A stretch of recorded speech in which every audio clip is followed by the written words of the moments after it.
Hello. आप लोगों से दोबारा मिलके अच्छा लगा। तो हम लोगों ने जो सीरीज़ शुरू की है sexual reproduction in flowering plant, उसको हम लोग धीरे धीरे कंटिन्यू कर रहे हैं और आज हम लोग पहुंच गए हैं अगले टॉपिक पे। फर्टिलाइजेशन हम लोग इसके पहले ख़त्म कर चुके हैं, डबल फर्टिलाइजेशन भी ख़त्म कर चुके हैं। हम लोग पहुंच गए हैं, आज पढ़ेंगे जाइगोट से एम्ब्रियो कैसे बनता है, जिसमें डाइकाट एम्ब्रियो और मोनोकाट एम्ब्रियो के बारे में हम लोग पढ़ेंगे। और जो फर्टिलाइजेशन हुआ था जिसमें ट्रिपल फ्यूजन हुआ था, उसमें बना था प्राइमरी इंडोस्पर्म न्यूक्लियस, जिससे बनेगा इंडोस्पर्म। और वो इंडोस्पर्म भी बनेगा तीन टाइप का, जिसे हम लोग कहेंगे सेलुलर, हिलोबियल और न्यूक्लियर इंडोस्पर्म। तो हम लोग उसमें आगे बढ़ेंगे सीरीज में, देखते हैं कहाँ तक पहुँचते हैं। तो चलिए, समझ में आएगा आप लोगों को बहुत ही अच्छी तरीके से, क्योंकि हम उसको आसानी से समझाएंगे। तो परेशान मत होइएगा, देखिए चलिए आगे बढ़ते हैं।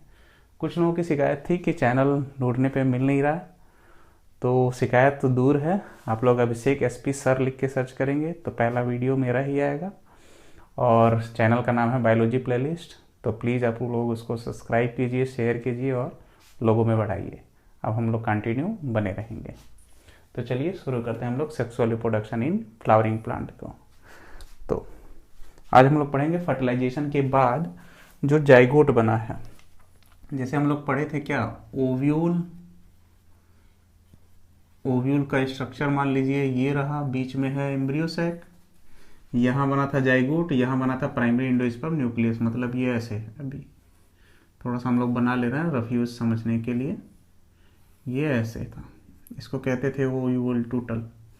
ये हो गया फ्यूनिकल, ये हो जाएगा सलाजा, और इसको हम लोग कह रहे थे माइक्रो पाइल। और इसके अंदर फर्टिलाइजेशन के बाद यहाँ बना था जाइगोट, जो होता है डिप्लॉयड।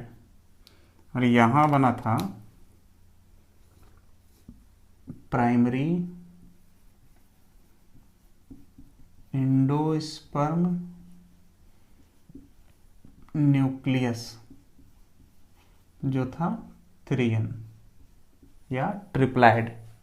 ये पूरा हम लोग पढ़ चुके थे कि कैसे बनता है। ये बनता है ट्रू फर्टिलाइजेशन में, ये बनता है ट्रिपल फ्यूजन में। ये बनता है एक मेल गैमीट और एक एग सेल के आपस में मिलने से, और ये बनता था सेकेंडरी न्यूक्लियस और सेकेंड मेल गैमीट के आपस में मिलने से। इसको कहते थे ट्रिपल फ्यूजन, इसको कहते थे ट्रू फर्टिलाइजेशन। और एक ही एम्ब्रियो सैक में ये दोनों एक ही टाइम पे हो रहे थे, तो इसलिए इसको हम लोग कह रहे थे डबल फर्टिलाइजेशन।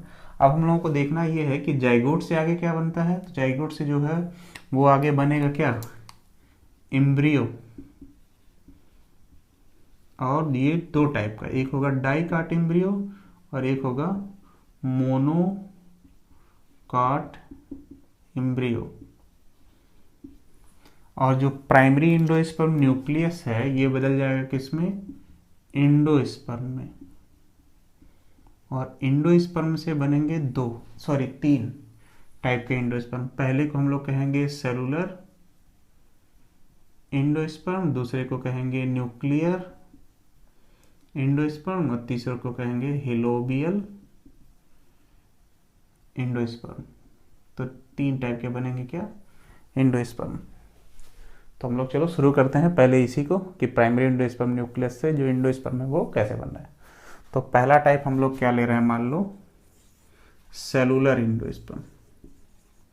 सेलुलर इंडोस्पर्म, तो निषेचन की क्रिया के बाद प्राइमरी इंडोस्पर्म का निर्माण होता है। जैसे क्या बनते हैं इंडोस्पर्म, जिसमें हम लोग पहला पढ़ रहे हैं सेलुलर इंडोस्पर्म, या इसको हिंदी में लिखते हैं कोशिकीय भ्रूणपोष या सेलुलर इंडोस्पर्म। तो कह रहा है कि हम इतने हिस्से को बाहर निकाल ले रहे हैं। ये हो गया क्या, एम्ब्रियो सैक। यहाँ क्या बना है, प्राइमरी इंडोस्पर्म न्यूक्लियस। और ये है एम्ब्रियो सैक टोटल, जो कहाँ है, ओव्यूल में। तो सबसे पहले कह रहा है सेलुलर इंडोस्पर्म में कैरियोकाइनेसिस की क्रिया होगी। कौन सी क्रिया, कैरियोकाइनेसिस। किसमें? प्राइमरी एंडोस्पर्म न्यूक्लियस में। यहाँ कैरियो एक वर्ड है और दूसरा वर्ड है काइनेसिस। काइनेसिस का मतलब है डिवीजन और कैरियो का मतलब है जो बना है कैरियन से, KARYON। कैरियन का मतलब होता है न्यूक्लियस। दोनों को मिला के एक नाम लिखे हम लोग तो क्या कहेंगे? Nuclear division. ये तो डिवीजन वही है, कैरियर मतलब न्यूक्लियस, न्यूक्लियर में डिवीजन। हिंदी में लिखते हो केंद्रक विभाजन। तो एम्ब्रियो सैक में उपस्थित प्राइमरी एंडोस्पर्म न्यूक्लियस में कैरियोकाइनेसिस या न्यूक्लियर डिवीजन की क्रिया होती है, जिसके कारण इसका न्यूक्लियस या एंडोस्पर्म दो पार्ट में डिवाइड हो जाता है। और जैसे ही ये डिवाइड होगा, इसके चारों तरफ क्या बन जाएंगे? सेल वॉल का निर्माण होगा, सेल मेम्ब्रेन और सेल वॉल। तो ये बदल जाएगा किसमें? अब सेल में। तो इसमें जो साइटोप्लाज्म था वो अपने चारों तरफ इकट्ठा कर लेता है, न्यूक्लियस अपने चारों तरफ साइटोप्लाज्म को, और सेल वॉल का फॉर्मेशन कर लेगा, जिसको हिंदी में कहते हैं कोशिका भित्ति। अब इसमें क्या होने लगेगा? Cellular division. क्या होगा? Cellular division. तो अब क्या यहाँ पे डिवाइड हो रहे हैं? सेल, जिससे मल्टी सेलुलर स्ट्रक्चर का फॉर्मेशन होगा, जिससे जो नई संरचना बनेगी उसको हम लोग क्या कहेंगे? Cellular endosperm. क्योंकि प्राइमरी एंडोस्पर्म न्यूक्लियस ही बदल जाता है किसमें? एंडोस्पर्म में। और इसमें सेल डिवाइड हो रहा है, इसलिए हम इसको बोलेंगे क्या? Cellular endosperm. तो कोशिकीय भ्रूणपोष या सेलुलर एंडोस्पर्म किसे कहते हैं? एक आवृत बीजी पौधे के एम्ब्रियो सैक में ट्रिपल फ्यूजन या त्रिसंलयन की क्रिया द्वारा प्राइमरी एंडोस्पर्म न्यूक्लियस का निर्माण होता है, जो 3N स्ट्रक्चर या संरचना में पाया जाता है। यह प्राइमरी एंडोस्पर्म न्यूक्लियस किसमें बदल जाता है? एंडोस्पर्म में, जिसमें इसके केंद्रक में सबसे पहले कैरियोकाइनेसिस की क्रिया होती है, जिसमें कैरियो का मतलब है कैरियन, जिसका अर्थ होता है न्यूक्लियस या केंद्रक। काइनेसिस का अर्थ होता है डिवीजन, तो इसको मिला के हम लोग कहते हैं न्यूक्लियर डिवीजन।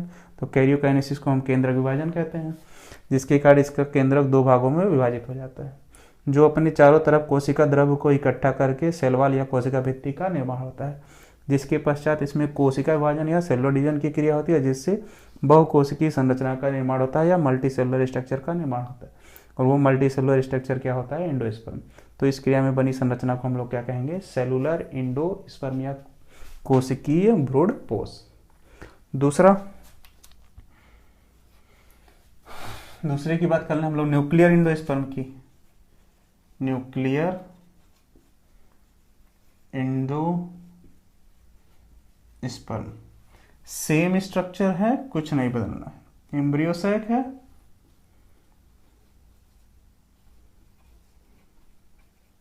इसमें भी यहां क्या है? प्राइमरी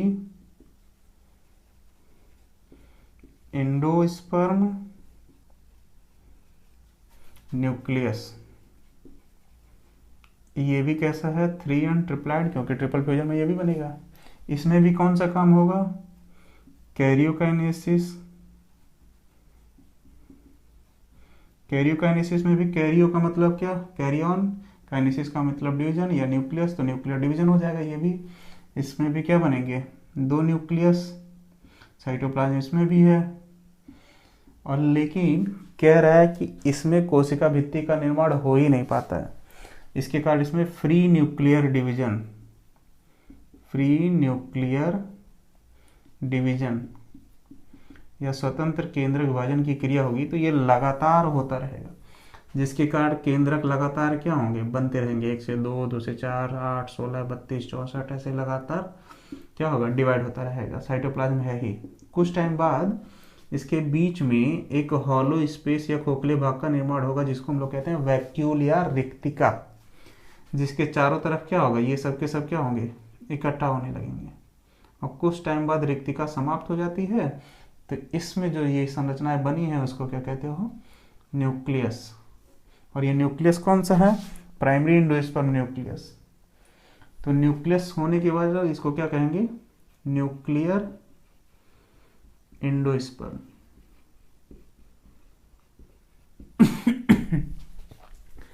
तो अगर लिखा ना होगा केंद्रकीय भ्रूणपोष या न्यूक्लियर एंडोस्पर्म किसे कहते हैं, तो ट्रिपल फ्यूजन की क्रिया के पश्चात एम्ब्रियो सैक में प्राइमरी एंडोस्पर्म न्यूक्लियस का निर्माण होता है जो ट्रिप्लॉइड होता है, जिसमें कैरियोकाइनेसिस की क्रिया होने के पश्चात 1 से 2 केंद्रक का निर्माण होता है, लेकिन इनमें कोशिका भित्ति का निर्माण नहीं हो पाता है, जिसके कारण स्वतंत्र केंद्रक विभाजन की क्रिया होने पर ये लगातार विभाजित होते रहते हैं और इनके बीच में एक रिक्तिका या वैक्यूल का निर्माण होता है और सभी एक किनारे पर क्या होते हैं, इकट्ठे हो जाते हैं और कुछ समय बाद ये रिक्तिका समाप्त हो जाती हो तो ये न्यूक्लियस तरल पदार्थ में साइटोप्लाज्म के साथ यहीं पर क्या होते हैं, इकट्ठा हो जाते हैं।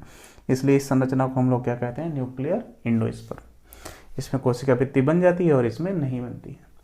तीसरे वाले को हम लोग कहते हैं हिलोबियल एंडोस्पर्म। इसमें क्या होगा, चलो हम यही समझ ले रहे हैं।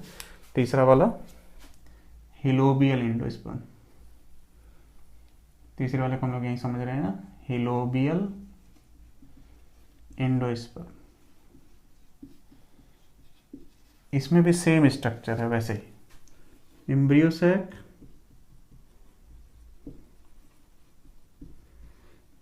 प्राइमरी एंडोस्पर्म न्यूक्लियस, ये भी क्या है 3n। इसमें हो क्या रहा, सबसे पहले क्या होगा, इसका केंद्रक या न्यूक्लियस 2 पार्ट में डिवाइड होगा, किस क्रिया द्वारा, कैरियोकाइनेसिस। सेम स्ट्रक्चर, साइटोप्लाज्म है और फिर उसमें क्या हो रहा है, इसका न्यूक्लियस अपने चारों तरफ साइटोप्लाज्म को क्या करता है, इकट्ठा कर लेगा और ये बदल जाएगा किस में, सेल में। अब यहाँ पे क्या बन गया, सेल। लेकिन इसमें दोबारा सेलुलर डिवीजन नहीं हो पाता, तो इसका न्यूक्लियस ही, मतलब ये वाला हिस्सा बार बार डिवाइड होता रहेगा। तो सेल तो वैसे ही है, उसके अंदर न्यूक्लियर डिवीजन होने लगा था, तो यूनिसेलुलर मल्टी न्यूक्लिएट स्टेज आ जाता है। कोशिका वही रह जाती है एक ही, लेकिन उसके अंदर केंद्रक बढ़ जाते हैं। तो एक कोशिका होगा यूनिसेलुलर, केंद्रक बढ़ जाएगा तो मल्टी न्यूक्लियर स्टेज। तो इसमें कह रहा है कि सेलुलर डिवीजन भी हो गया और न्यूक्लियर डिवीजन भी हो गया, तो ये इन दोनों के बीच की अवस्था है, इसलिए इसको हम लोग कहते हैं हिलोबियल। तो हिलोबियल एंडोस्पर्म में सेलुलर और न्यूक्लियर दोनों डिवीजन होगा। सेलुलर एंडोस्पर्म में केवल सेल डिवाइड होगा और न्यूक्लियर एंडोस्पर्म में केवल न्यूक्लियर डिवाइड होगा। तो इस प्रकार बनते हैं क्या, प्राइमरी एंडोस्पर्म न्यूक्लियस से एंडोस्पर्म, जो 3 प्रकार के होते हैं। तो यहाँ तक अगर समझ में आ रहा हो तो अच्छी बात है, इसको लाइक शेयर सब्सक्राइब करते रहिए। हम हट गए हैं थोड़ी देर के लिए और आप लोग यहाँ पे ले सकते हैं अब स्क्रीनशॉट। तो अच्छा लग रहा हो तो लाइक शेयर सब्सक्राइब करते रहिए। तो चलो इसको मिटाते हैं और फिर शुरू करेंगे हम लोग। इसमें जो जाइगोट वाला स्ट्रक्चर है उससे बनेगा क्या, एम्ब्रियो। क्या, एक मोनोकाट एम्ब्रियो बनेगा और एक डाइकाट एम्ब्रियो। तो इसको हम लोग देखते हैं। तो अभी इसको हम मिटा रहे हैं थोड़ी देर के लिए क्या, हमेशा के लिए। डिजिटल बोर्ड तो है नहीं, आप लोगों की दुआ रही तो वो भी आ जाएगा। चलो अब हम लोग पढ़ेंगे क्या, ये वाले हिस्से का, इसको हम हटा ही दे रहे हैं। तब कैसा रहा दिन,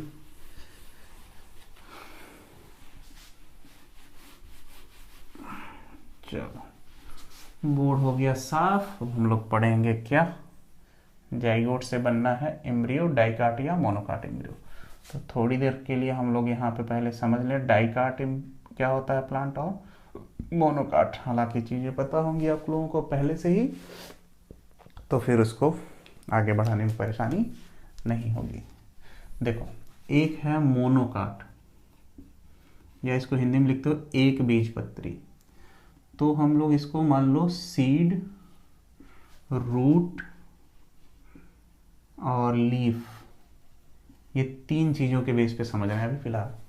तो कह रहा है कुछ पौधे ऐसे हैं जिनके बीज ऐसे हैं, जैसे गेहूं वगैरह में ये अंदर की तरफ थोड़ा धसा है पर 2 पार्ट में डिवाइड नहीं है। या रूट, उसमें मान लो ये सॉइल सरफेस ऐसे ऐसे फैला हुआ है, अंदर नहीं गया है ऐसे नीचे तक। या उसके लीफ ऐसे हैं, ऐसे मान लो मतलब उसको ऐसे फाड़ो पकड़ के तो लंबाई में आराम से फटेगा। तो इसमें होते हैं वेन्स, या हिंदी में लिखते हो सिराएं, जो एक दूसरे के क्या होंगी, पैरेलल, समानांतर। तो ऐसे पौधे जिनकी पत्तियों में उपस्थित वेन्स या सिराएं एक दूसरे के समानांतर या पैरेलल हो, उन्हें कहेंगे मोनोकाट या एक बीजपत्री। या ऐसे पौधे जिनमें रूपांतरित जड़ या नीचे की तरफ जड़ नहीं जाता है, उसको क्या कहोगे, एक बीजपत्री पौधे। या ऐसे पौधे जिनके बीज केवल एक भाग में विभाजित होते हैं, या उनमें बीजपत्रों की संख्या या कॉटिलीडॉन की संख्या एक होती है, तो उसे हम लोग कहेंगे मोनोकाट सीड या मोनोकाट प्लांट। अब यहीं डाइकाट की बात कर लें, डाई मतलब दो, तो इसको भी सीड, रूट और लीफ के बेस पर डिवाइड करें, तो ऐसे पौधे जिनके बीज दो पार्ट में से डिवाइड हो, जैसे मटर हो, चना हो, वो दो भागों में ऐसे विभाजित होते हैं, तो उनको कहते हैं कॉटिलीडॉन या बीजपत्र। जिनमें बीजपत्रों की संख्या इसमें एक थी, इसमें दो हो जाएगी, तो इसको कहोगे द्विबीजपत्री या डाइकाट प्लांट। ऐसे पौधे, ये जैसे सॉइल सरफेस है, ये स्टेम होगा उसका, तो यहाँ रूट ऐसे नीचे की तरफ ग्रो कर रहा है, तो उसको कहोगे क्या, डाइकाट प्लांट या द्विबीजपत्री। और ऐसे पौधे जिनकी पत्तियों में उपस्थित वेन्स या सिराएं ऐसे हैं, मतलब एक दूसरे से क्या हो रही हूँ, दूर जा रही हूँ, उनको हम लोग कहेंगे डाइकाट प्लांट। तो मोनोकाट प्लांट और डाइकाट प्लांट हम लोग कुछ इस तरीके से पहचान सकते हैं। और भी इंटरनल स्ट्रक्चर जब एनाटोमी उसका पढ़ोगे या पौधे की आंतरिक संरचना, तो उसमें और भी भिन्नताएं आएंगी, क्रेंज एनाटोमी आ जाएगा या और भी चीज़ें आ जाएंगी, तो वो तो बाद के देखा जाएगा किसी चैप्टर में, डिटेल में है वो। अभी हम लोग केवल समझने की बात कर रहे हैं कि इस तरीके के पौधों में जो एम्ब्रियो बनेगा वो कैसा बनेगा, या इन तरीके के पौधे में जो एम्ब्रियो बनेगा वो कैसा बनेगा। इसका एग्जाम्पल मक्का लिख सकते हो, गेहूँ लिख सकते हो, धान लिख सकते हो, इसका आम लिख सकते हो, नींबू, संतरा, कुछ भी लिखो, वो सारी चीज़ें हो जाएंगी। तो चलो अब हम लोग इसको आगे बढ़ाते हैं। थोड़ा सा आप लोग समझ गए होंगे डाइकाट प्लांट और मोनोकाट प्लांट के बारे में। तो हम इसको मिटा रहे हैं पूरा अब।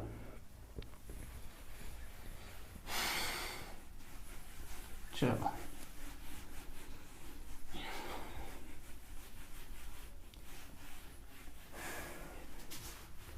ये हो गया बोर्ड साफ। अभी हम लोग पढ़ने जा रहे हैं डाइकाट एम्ब्रियो। डाइकाट एम्ब्रियो, द्विबीजपत्री भ्रूण। देखो हमारे पास कह रहा है कि एक ओव्यूल है, ये उसका क्या है, एम्ब्रियो सैक, और यहां बना है क्या, जाइगोट। जाइगोट कैसा होगा, डिप्लॉयड, या उसे कहते हो द्विगुणित। तो एक ओव्यूल के एम्ब्रियो सैक में निषेचन या ट्रू फर्टिलाइजेशन की क्रिया के पश्चात जाइगोट का निर्माण होता है, और ये कैसा होता है, डिप्लॉयड या द्विगुणित। तो सबसे पहले कह रहा है कि इसमें यहां पर होगा mitotic division, mitotic cell division. Mitotic cell division में होता क्या है, एक कोशिका से दो कोशिकाओं का निर्माण होता है। तो इसमें होगा क्या, एक कोशिका से दो कोशिकाओं का निर्माण, और बीच में बन जाएगा सेप्टम या विभाजन। तो एक इधर बन जाएगा और एक इधर बन जाएगा। ऊपर वाले को कहोगे सस्पेंसर सेल, सस्पेंसर सेल, और नीचे वाले इसको कहोगे एम्ब्रियोनल सेल। ऊपर वाले को क्या कह रहा हो, सस्पेंसर सेल, और नीचे वाले को कह रहा हो एम्ब्रियोनल सेल। अब कह रहा है सस्पेंसर सेल में भी डिवीजन होगा और एम्ब्रियोनल सेल में भी डिवीजन होगा। तो कह रहा है सस्पेंसर सेल 1 से 2 हुआ, 2 से 4, 8 ऐसे डिवाइड होते रहेंगे।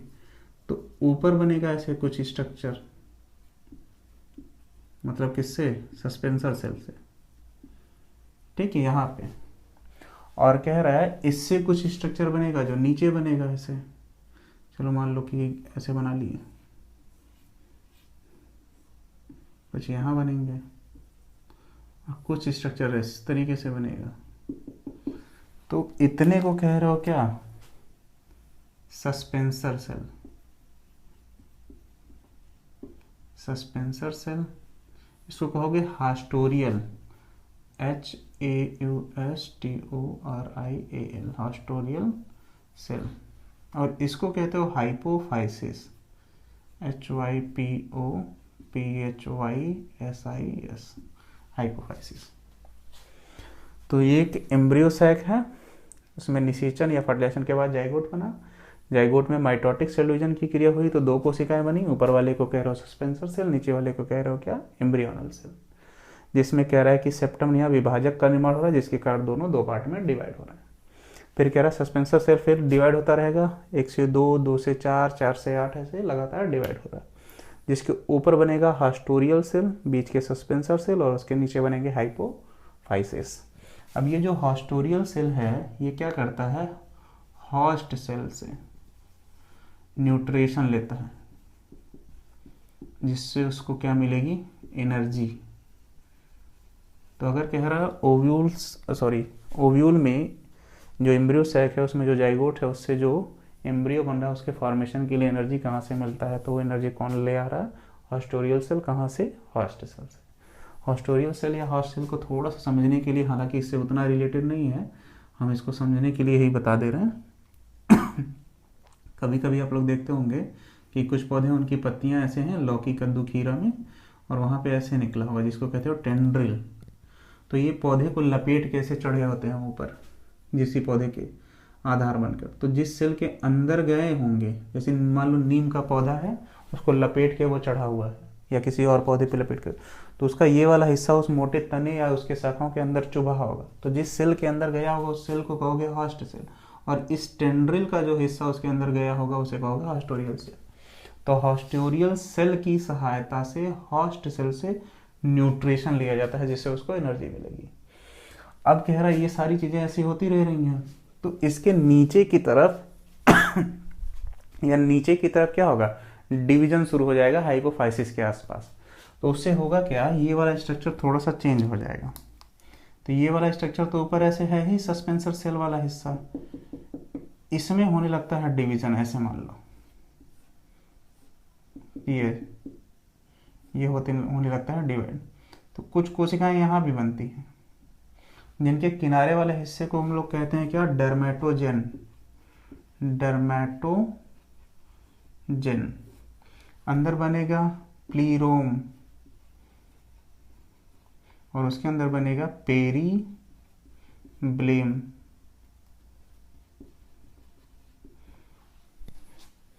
डर्मेटोजेन, प्लीरोम और पेरीब्लेम, और इसी में ये न्यूट्रिशन ले रहा है होस्ट सेल से। ये ऊपर की तरफ तो ऐसे है होस्ट सेल से क्या, हास्टोरिया, HAUSTORIAL,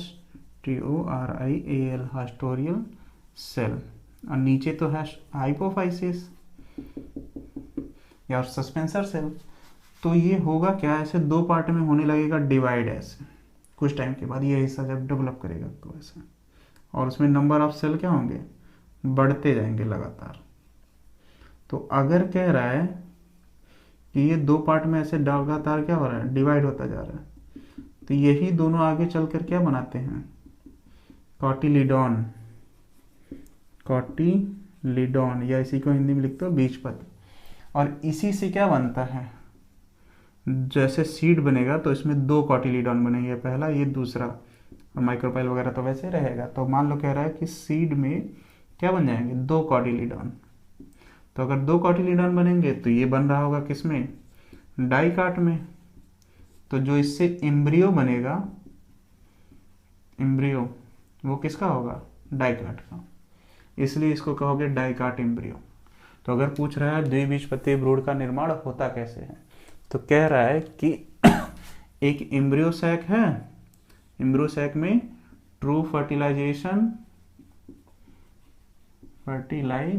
या सत्य निषेचन की क्रिया के द्वारा जाइगोट का निर्माण होता है, या एक डिप्लॉइड कोशिका होती है। जाइगोट में माइटोटिक सेल डिवीजन या समसूत्री कोशिका विभाजन होने पर एक कोशिका से 2 कोशिकाओं का निर्माण होता है, जिसे सस्पेंसर सेल और एम्ब्रियोनल सेल कहते हैं। ये क्रिया लगातार होती रहती है, 1 से 2 तथा 2 से 4 कोशिकाओं का निर्माण होता है, फिर उससे 8 कोशिकाओं का निर्माण होता है, जिसके ऊपरी कोशिका को हास्टोरियल सेल कहते हैं, जो हास्ट सेल से पोषण और ऊर्जा प्रदान करता है, जबकि नीचे की कोशिकाओं को सस्पेंसर सेल कहते हैं, और उसमें एक हाइपोफाइसिस की कोशिकाएं पाई जाती हैं। ये क्रिया लगातार होते रहने के कारण नीचे वाले भाग में डर्मेटोजेन, प्लीरोम और पेरीब्लेम का निर्माण होता है। इसके वर्ग को हम अगले वीडियो में क्लियर करेंगे, का निर्माण होता है। और यदि इनमें विभाजन की क्रिया हो जाती है तो 2 कॉटिलिडॉन का निर्माण होता है, जिसको energy haustorial cell host cell से लाके देता रहता है, जिससे जब दो कॉटिलियन बनेंगे तो इस क्रिया में बनी संरचना को ही क्या कहते हो, डाइकाट एम्ब्रियो, क्योंकि दो कॉटिलियन बनते किस में है, डाइकाट प्लांट में। तो इससे बनेगा सीड वाले हिस्से में। तो इस क्रिया को हम लोग कहेंगे क्या, डाइकाट के बनने की, डाइकाट एम्ब्रियो के बनने की क्रिया। तो हम थोड़ी देर के लिए हट जा रहे हैं, तो आप लोग इसको भी स्क्रीनशॉट ले सकते हैं। चलो हो गया होगा। अब हम लोग पढ़ रहे हैं किसको, मोनोकाट एम्ब्रियो के निर्माण की क्रिया विधि को। चलो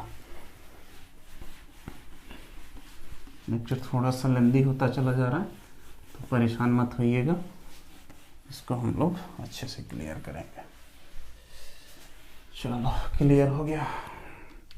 अब हम लोगों को पढ़ना है किसको, मोनोकाट एम्ब्रियो या एक बीजपत्री भ्रूण के विकास के बारे में। तो कह रहा है मोनोकाट एम्ब्रियो, ठीक। सेम चीज एम्ब्रियो सैक ओव्यूल में है, ये एम्ब्रियो सैक, यहाँ क्या बना है, जाइगोट, और जाइगोट कैसा है, डिप्लॉइड। तो इससे क्या बनता है, वो स्पोर, इसमें होगा डिवीजन।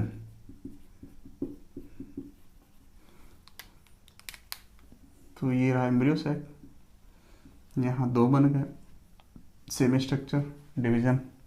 लेकिन कह रहा है कि इसके पहले एक स्टेज यहाँ बनता है क्या, वो स्पोर का, क्योंकि ये मोनोकाट है, उसमें जो सीड होंगे वो सब थोड़ी से अलग तरीके से होंगे, उसका स्ट्रक्चर भी डाइकाट के प्लांट के सीड से क्या होगा, पूरी तरीके से भिन्न होगा।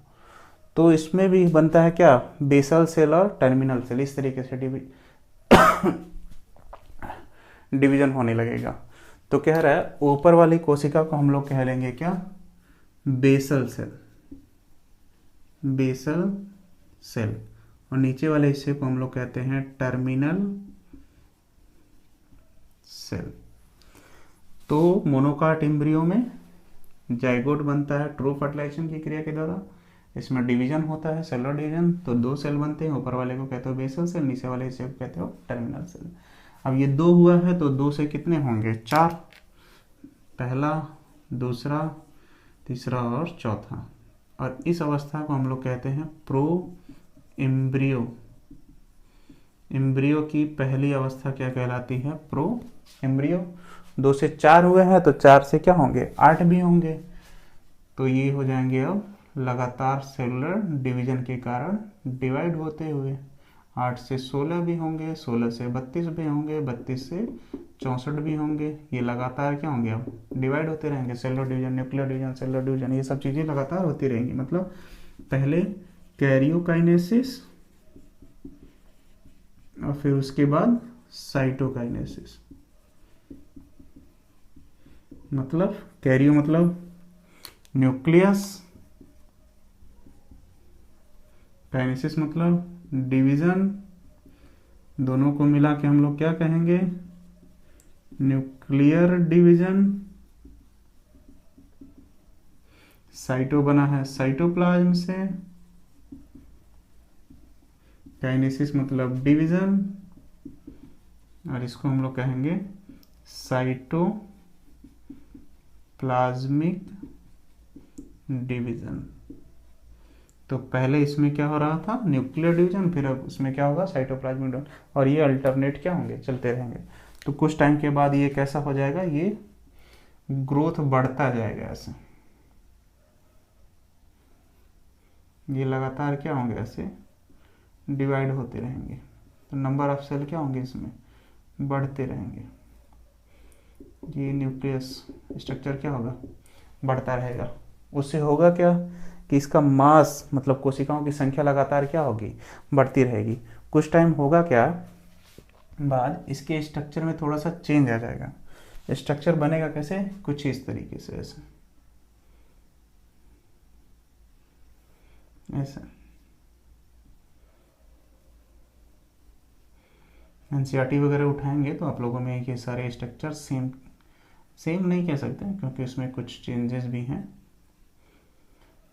एनसीईआरटी तारीफ करना बेवकूफ़ी है, क्योंकि वो अपने आप में बहुत बड़ी चीज़ है। दिखने में पतली सी है,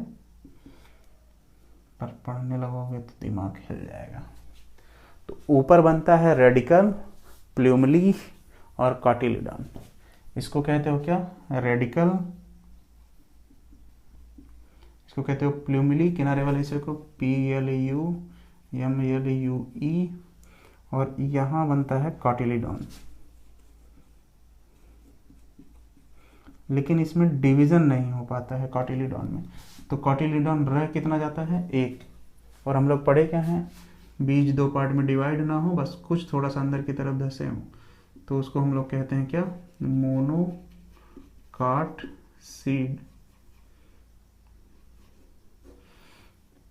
और ये बनेगा यहाँ पे क्या? मोनोकाट एम्ब्रियो, या एक बीजपत्री, यहाँ R है, YO, भ्रूण का निर्माण। तो एक बीजपत्री पौधों में भ्रूण का निर्माण की क्रियाविधि इस प्रकार होगी कि उसमें जो जाइगोट है वो बनता है ट्रू फर्टिलाइजेशन की क्रिया द्वारा। इसमें डिवीजन होगा, जिसमें oospore से 2 सेल बनेंगे, बेसल सेल और टर्मिनल सेल। इससे 2 से 4 बनेंगे। उस अवस्था को कहते हो प्रो एम्ब्रियो, और ये कोशिकाओं की संख्या लगातार बढ़ती जाएगी। कुछ टाइम पर कह रहा है ये संरचना में परिवर्तित होते जाएंगे, और उनमें रेडिकल, प्लूमली और कॉटिलिडॉन का निर्माण होगा। यदि इनमें कॉटिलिडॉन की संख्या 1 होगी तो उसमें जो ब्रूड बनेगा वो एक बीजपत्री पौधे के ब्रूड का निर्माण होगा, जिसके कारण इसके सीड केवल एक भाग में विभाजित होंगे। इसमें सबसे पहले कैरियोकाइनेसिस और फिर साइटोकाइनेसिस, और यह क्रिया लगातार चलती रहेगी। तो आज का लेक्चर आपको काफ़ी पसंद आया होगा, और आपकी जो भी राय मशवरे हैं नीचे कमेंट में लिखते रहिए, हम लोग उस पर ज़रूर काम करेंगे। तो थैंक यू। दोबारा हम लोग अगले लेक्चर में फिर मिलेंगे। बाय।